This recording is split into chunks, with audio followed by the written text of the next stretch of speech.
Protests and rallies ramped up in October at Muskrat Falls.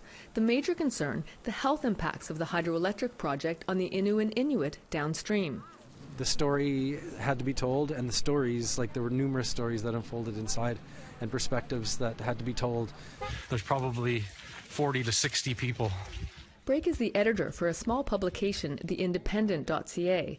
He was often the only reporter at Muskrat Falls. He was there when 9 people were arrested on October 17th, and when land protectors breached an injunction, broke through the site gates and occupied the place to shut it down. I had to make a decision, a snap decision, and I said, well, this is too important of a story to not go, so I decided to go.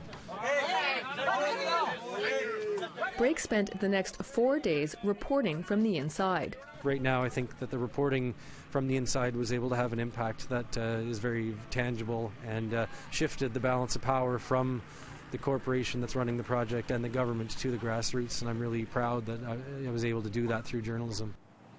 The Crown Corporation that runs Muskrat Falls, Nalcor Energy, expanded the court injunction to include a number of people, including Brake. As a journalist, it was my duty and responsibility to follow the people and tell the stories.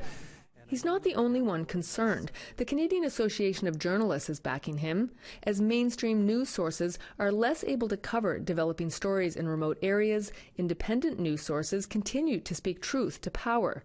Their freedom of expression must be recognized. When he saw his name on the injunction, Brake left the occupation. If he was arrested, he wouldn't be able to cover the story at all. My constitutional rights were infringed upon by Nalcor Energy. Brake says there's a larger issue here for reporters covering Indigenous communities. One of the calls to action in the Truth and Reconciliation report is aimed at media in particular. To fairly and accurately report on Indigenous struggles and Indigenous issues, and a lot of the people in there who are Inuit and Innu who are occupying that building said that they don't feel like they've had a voice at all. There's no charges yet for Brake, but he's been ordered to appear in court, where a judge could dismiss his name from the injunction, waive any penalty, or let it stand. But Brake wants the focus to stay on the Muskrat Falls story, where it should be, on the many Innu and Inuit who protested against the project, who also have to appear in court, and on the impacts of the dam on their way of life. Trina, APTN National News, Halifax.